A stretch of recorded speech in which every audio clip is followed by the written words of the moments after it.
സങ്കീർത്തനം 19. ആകാശം ദൈവത്തിൻ്റെ മഹത്വത്തെ വർണ്ണിക്കുന്നു. ആകാശവിതാനം അവൻ്റെ കൈവേലയെ പ്രസിദ്ധമാക്കുന്നു. പകൽ പകലിന് വാക്കുപൊഴിക്കുന്നു, രാത്രി രാത്രിക്ക് അറിവ് കൊടുക്കുന്നു.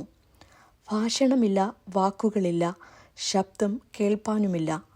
ഭൂമിയിൽ എല്ലായിടവും അതിൻ്റെ അളവുനൂലും ഭൂതലത്തിൻ്റെ അറ്റത്തോളം അതിൻ്റെ വചനങ്ങളും ചെല്ലുന്നു. അവിടെ അവൻ സൂര്യന് ഒരു കൂടാരം അടിച്ചിരിക്കുന്നു. അത് മണവറയിൽ നിന്ന് പുറപ്പെടുന്ന മണവാളന് തുല്യം. വീരനെപ്പോലെ തൻ്റെ ഓട്ടം ഓടുവാൻ സന്തോഷിക്കുന്നു. ആകാശത്തിൻ്റെ അറ്റത്ത് നിന്ന് അതിൻ്റെ ഉദയവും അറുതി വരെ അതിൻ്റെ അയനവും ആകുന്നു. അതിൻ്റെ ഉഷ്ണം ഏൽക്കാതെ മറഞ്ഞിരിക്കുന്നത് ഒന്നുമില്ല. യഹോവയുടെ ന്യായപ്രമാണം തികവുള്ളത്, അത് പ്രാണനെ തണുപ്പിക്കുന്നു. യഹോവയുടെ സാക്ഷ്യം വിശ്വാസ്യമാകുന്നു, അത് അല്പബുദ്ധിയെ ജ്ഞാനിയാക്കുന്നു. യഹോവയുടെ ആജ്ഞകൾ നേരുള്ളവ, അവ ഹൃദയത്തെ സന്തോഷിപ്പിക്കുന്നു. യഹോവയുടെ കൽപ്പന നിർമ്മലമായത്, അത് കണ്ണുകളെ പ്രകാശിപ്പിക്കുന്നു. യഹോവ ഭക്തി നിർമ്മലമായത്, അത് എന്നേക്കും നിലനിൽക്കുന്നു.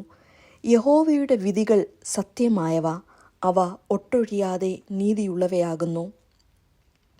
അവ പൊന്നിലും വളരെ തങ്കത്തിലും ആഗ്രഹിക്കത്തക്കവ, തേനിലും തേങ്കട്ടയിലും മധുരമുള്ളവ. അടിയനും അവയാൽ പ്രബോധനം ലഭിക്കുന്നു. അവയെ പ്രമാണിക്കുന്നതിനാൽ വളരെ പ്രതിഫലം ഉണ്ട്. തൻ്റെ തെറ്റുകളെ ഗ്രഹിക്കുന്നവൻ ആർ? മറഞ്ഞിരിക്കുന്ന തെറ്റുകളെ പോക്കി എന്നെ മോചിക്കണമേ. സ്വമേധാ പാപങ്ങളെ അകറ്റി അടിയനെ കാക്കേണമേ.